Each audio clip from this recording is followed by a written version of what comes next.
morning, ladies and gentlemen. Thank you, Andrew, and the organisers of the conference for inviting me to participate in this.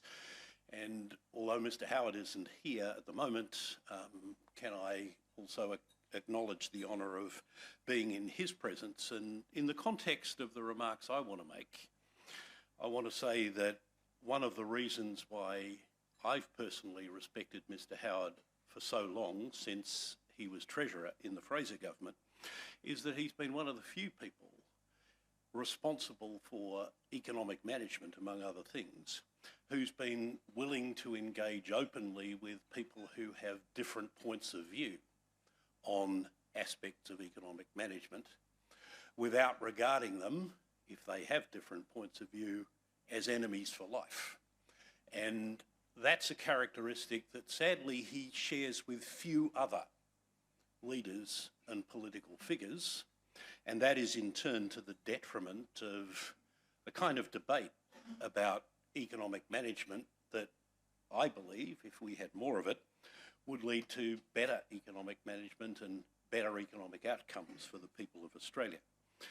And I want to say that in the context of some of the remarks that I'm going to share with you this morning. The theme of this conference is about crisis management, as you heard from Andrew's introduction this morning and from Paul's keynote address. But in my view, I'm not sure that the term crisis management really applies to economic or fiscal management under the Howard government. You know, I listened carefully to the list of crises that Paul adumbrated in his keynote address, and of course none of them were economic or fiscal. The truth is, I don't think there were any domestic economic or fiscal crises during the period of the Howard government, 11 years in office, and indeed that is something that's to the Howard government's credit, that there weren't any serious economic crises during its term in office.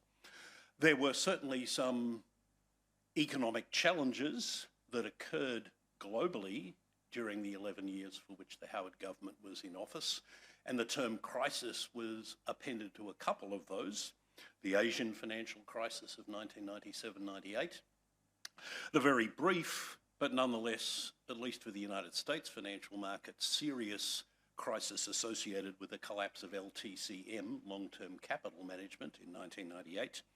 And although the term crisis wasn't generally applied to it, the tech wreck of the early 2000s following the collapse of the NASDAQ and other high-tech stock markets and the end of the bubble, of which that was the most prominent feature, certainly caused recessions in the United States, many other Asian economies, and in Europe, but we managed to avoid having that here. So as I say, it's to the Howard government's credit that we didn't have any economic or fiscal crises in Australia during its term in office. I'd also note in this context that for many leaders, crises create opportunities to implement economic reforms that may not be politically feasible otherwise. You know, Jeff Kennett's reforms, for example, is an instance of that. So the fact that the Howard government was able to implement some significant economic reforms, in particular the introduction of the GST and the associated changes to the federal and some state tax systems, without the background of a crisis to create a burning platform for it, does also tell you something about the Howard government's political skills and its capacity to persuade the electorate of the arguments for reform, at least in its first two terms of office. Because I am going to make some critical remarks about aspects of the Howard government performance in this presentation, if I can get the slide to move, I want to set it in a particular context, which is that the Howard government has, at least in a statistical respect, the best economic track record of any Australian government in the last 50 years. Real GDP growth was stronger during the period in which the Howard government was in office than it was under any other government. Even if you abstract from the impact of population growth, economic growth was faster under the Howard government than under any other government in the past 50 years. Employment growth was faster than under any other government in the past 50 years. The unemployment rate fell by more during the term of the Howard government than it has done under any other government in the last 50 years. John Howard was right when he said from time to time that real wages grew faster during his term in office than any other government in the last 50 years, except for the Whitlam government, when real wages rose far too fast relative to productivity and contributed to the significant increase in unemployment that occurred during that period. Whereas under the Howard government, productivity growth was faster than it had been under any previous or subsequent government. Mr. Howard was always generous enough to acknowledge that some of that was due to reforms implemented by the Hawke and Keating governments, although again there it's worth noting, and I've always felt that one of Mr. Howard's greatest services to the nation was the fact that during his period as opposition leader, he didn't oppose reforms which the Hawke and Keating governments had advocated, even though there might have been short-term political advantage in doing so, because he recognised that those reforms were in the national interest.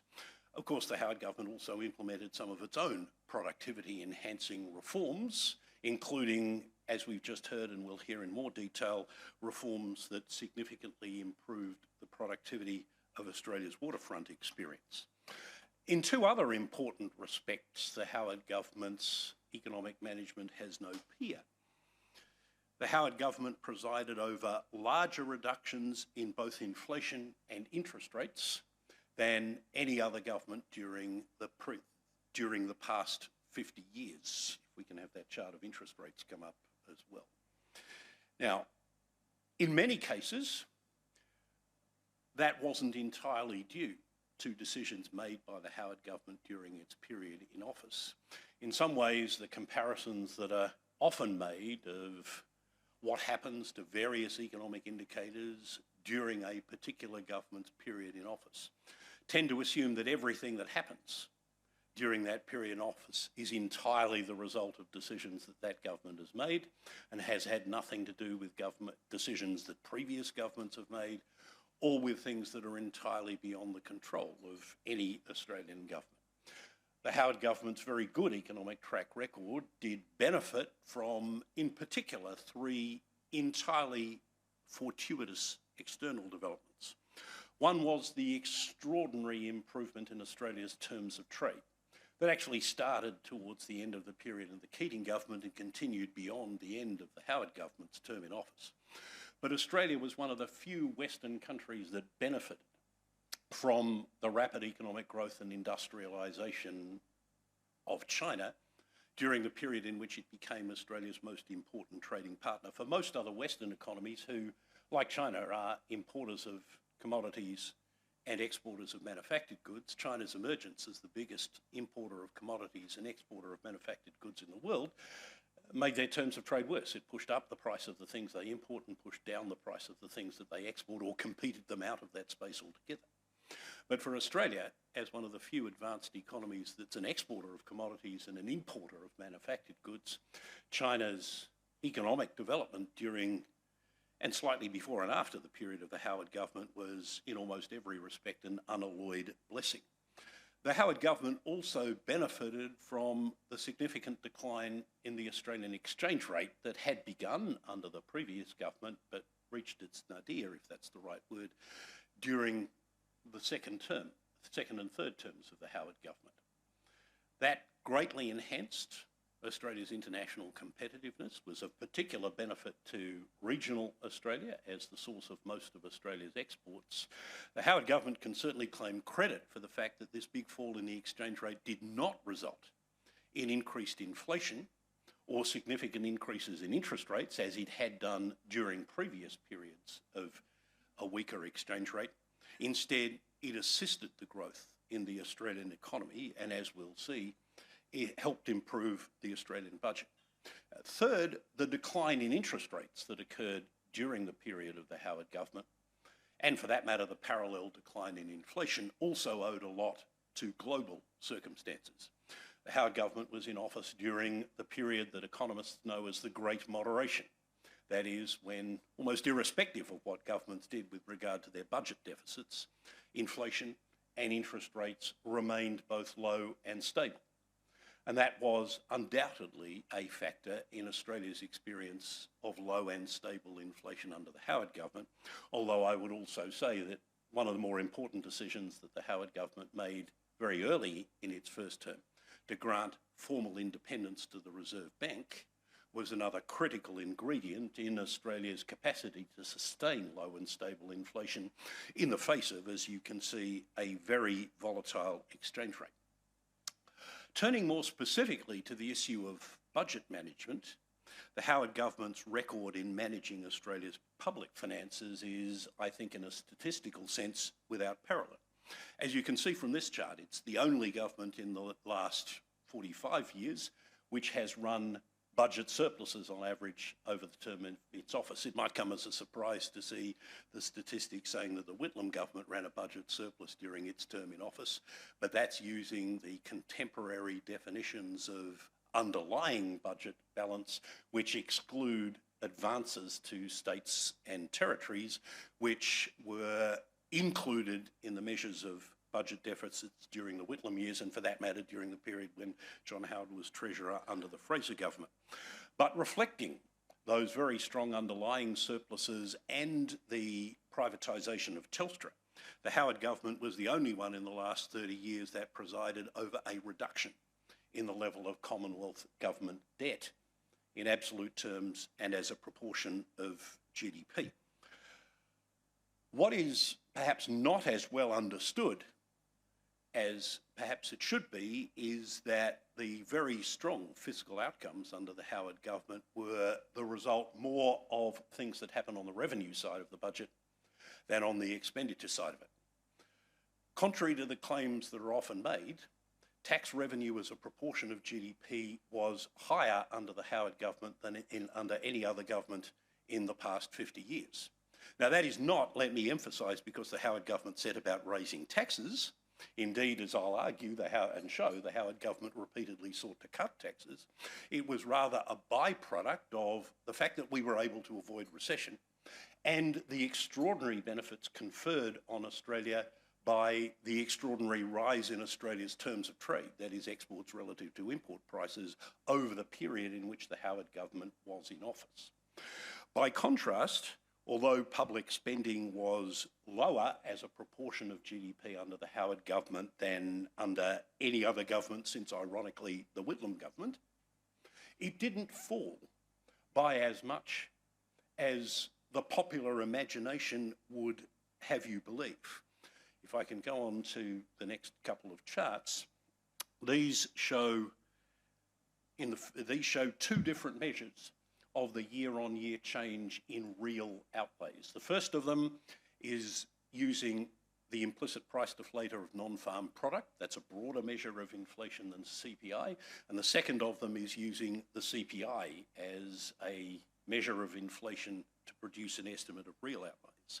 And what this chart shows is that government spending fell in real terms in only 1 year during the Howard government's term in office if you use the implicit price deflator as a measure of inflation, and didn't fall at all in real terms if you use the CPI as a measure of inflation. The second chart shows that as a proportion of GDP, while government spending did fall to 23.2% in 1997-98, and again to 23.2% of GDP in 2000-2001, those numbers were nonetheless slightly higher than the lowest percentage that government spending of GDP was under the Hawke government after the two very significant expenditure cutting budgets over which Keating and then Finance Minister Peter Walsh presided in 1987-88 and 1988-89. And again, as I referred earlier to John Howard's service to the nation during his period as Prime Minister, those were spending cuts that were supported by the opposition rather than opposed by them, as has been the habit of all oppositions while John Howard was Prime Minister and subsequently. That's not to say that the Howard government made no effort to cut public spending, because the level of government spending depends not only on the decisions that governments make, but on a whole range of other factors that influence the demand for both pensions and benefits and various other services which governments provide. Indeed, the first budget of the Howard government, which, if we can bring the next slide up, shows probably more detail than you want to know. On taking office, the Howard government discovered that the budget bottom line for the 4 years from 1995-96 through 1998-99 was $28.5 billion worse than had been forecast in the Keating government's last budget. That gave rise to the expression, the Beazley black hole, albeit, of course, that as Finance Minister, Beazley's responsibility for it was pretty small, but he just happened to be the only one on deck after the Labor Party lost in 1996. The Howard government used this black hole as the rationale for spending cuts in its first budget, totalling almost $27 billion, or 4.5% of GDP over the 4 years to 99-2000, although it did give back about $7.75 billion of that in new spending, much of it, of course, in line with the election commitments it had made in 1996. The 1996-7 budget also included revenue-raising measures totalling $9.5 billion over the 4 years to 99-2000, including the so-called superannuation surcharge, that was partly offset by tax cuts, in particular the family tax initiative that was worth $3.1 billion. The budget returned to cash surplus in the 1997-98 financial year, which was a year ahead of what had been predicted in the 1996-97 budget, which in turn paved the way for the Reserve Bank to start cutting interest rates, having, as John Howard famously pointed out in 1994, raised them by 2.75 percentage points in 6 months. That was the 5 minutes of sunshine that had been enjoyed by Australians prior to that.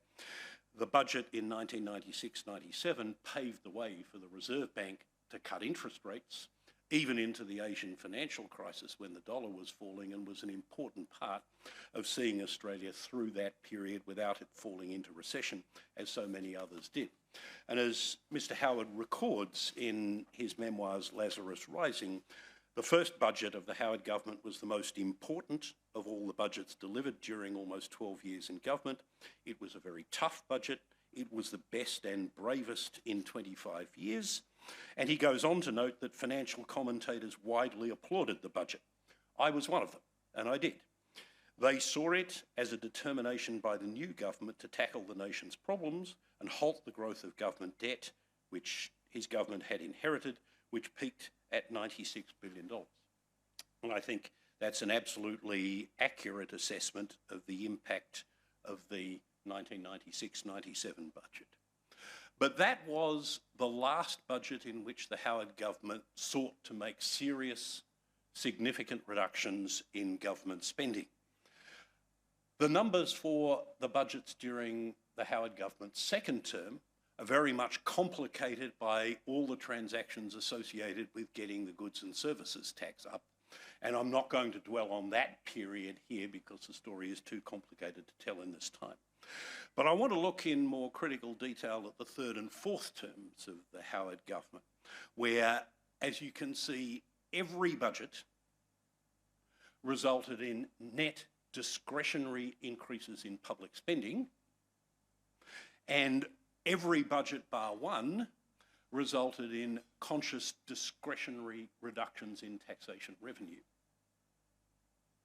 Now, many of those increases in government spending gave effect to Mr. Howard's philosophy of supporting families, private health insurance, and pensions, some of which I would personally have been critical of because, in my view, they represented a series of steps away from a welfare system which had as its premise if you were in objective need, you would be entitled to assistance from the government, to one which said in effect that if you met a particular criterion, that is to say you were over 65, you had children, or you had private health insurance, irrespective of any objective assessment of your need, you would get assistance from the government.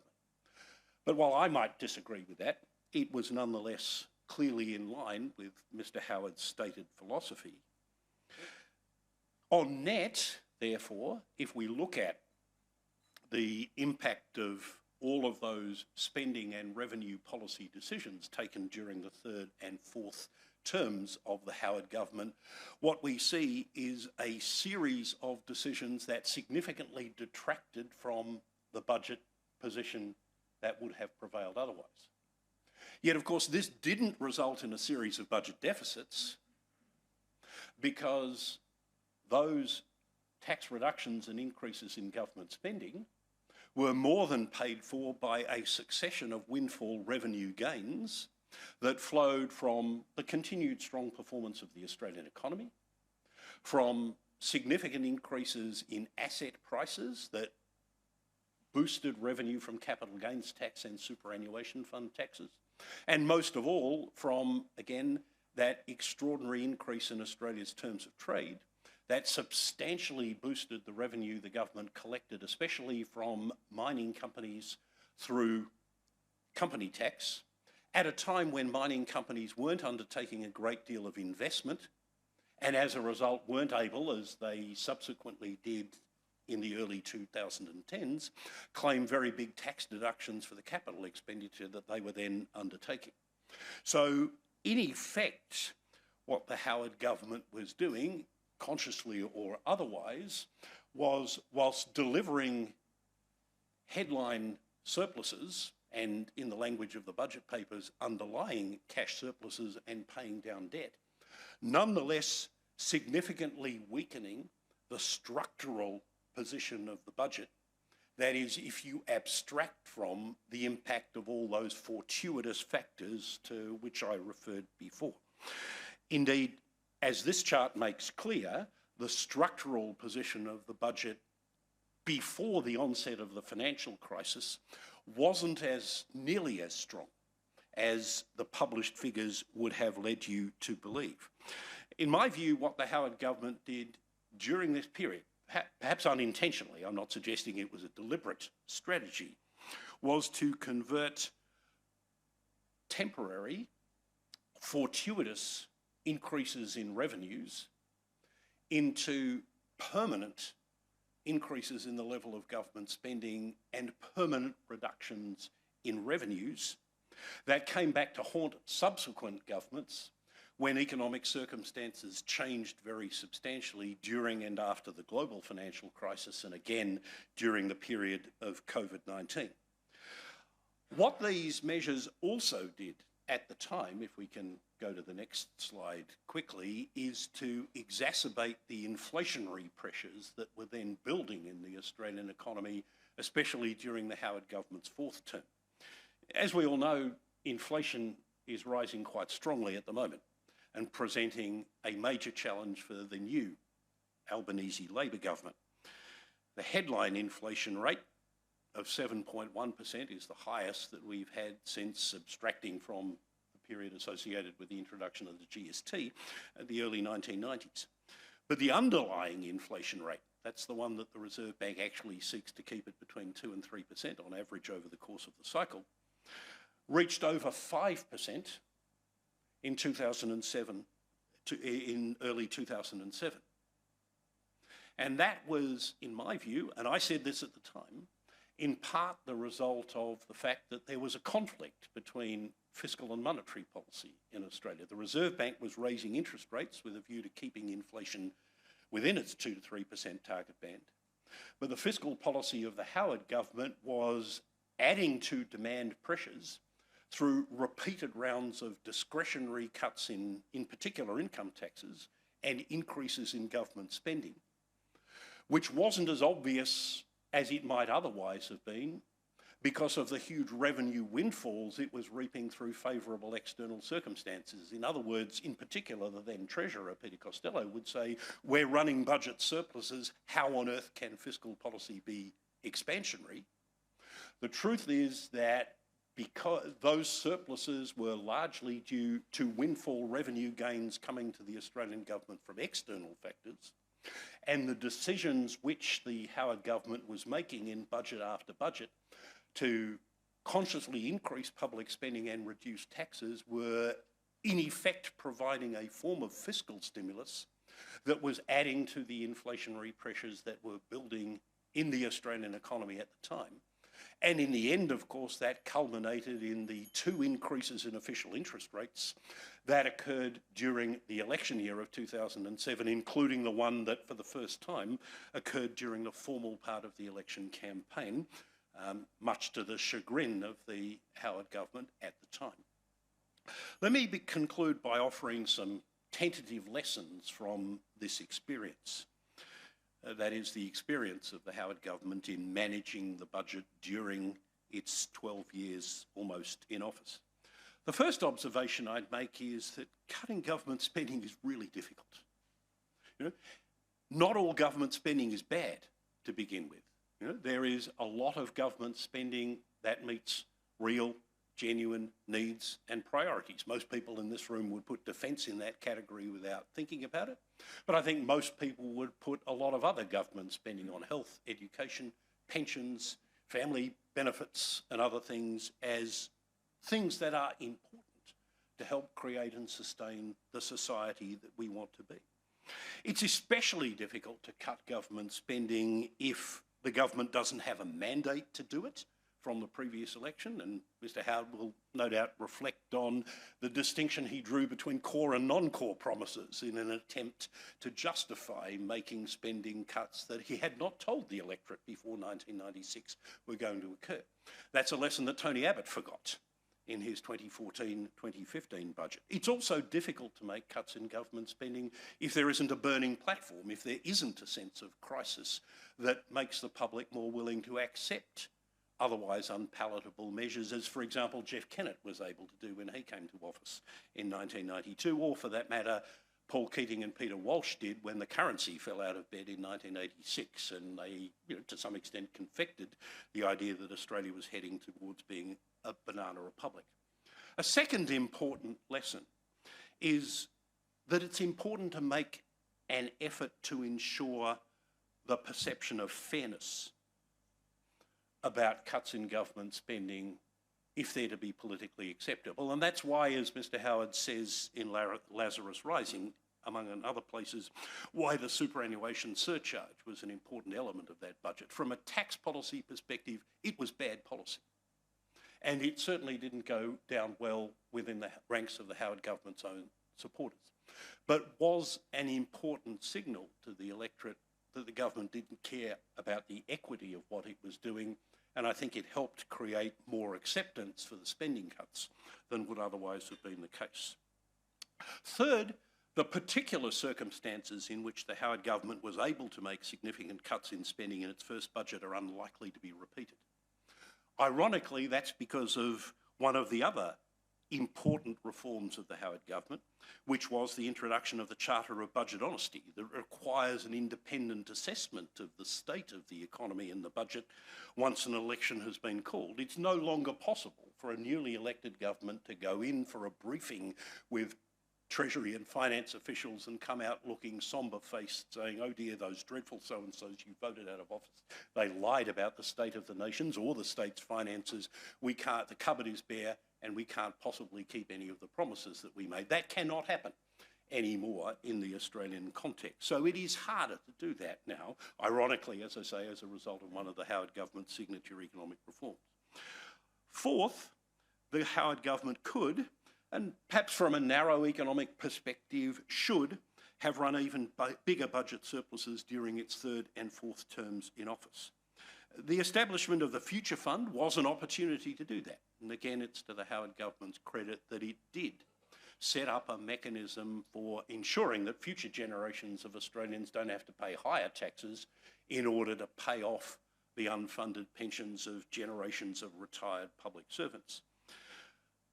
I, along with Chris Richardson and Ross Garnow at the time, argued that the government should have gone further than that and established a Norwegian-style future fund, sovereign wealth fund, in order to preserve some of the windfall revenue that came the government's way during its third and fourth terms of office that could then have been used to mitigate the impact of subsequent downturns.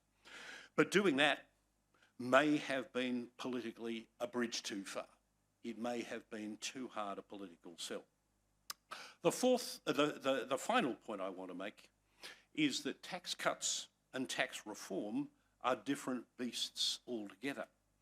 If it was politically necessary to give away a large part of the revenue windfalls from which the Howard government derived so much benefit in its third and fourth terms, it would have been preferable, in my view, to have done so in ways that improved the efficiency and equity of the tax system, rather than simply cutting the rates at which the existing tax system applied or the thresholds at which they came in.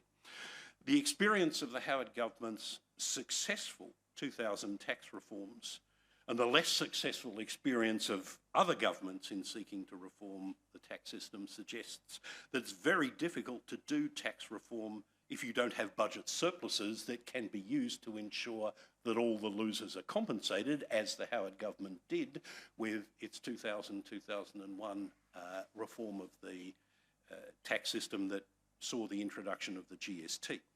And since Mr. Howard's now in the room, I want to end by repeating something that I said when he wasn't here, which is that one of the reasons why I've had so much respect for Mr. Howard over the period since he was Treasurer is that he's been one of the few Australian politicians who's been willing to engage with people who don't agree with him about something without regarding those people as enemies for life, as many other politicians, including some who served in Mr. Howard's government, unfortunately were wont to do.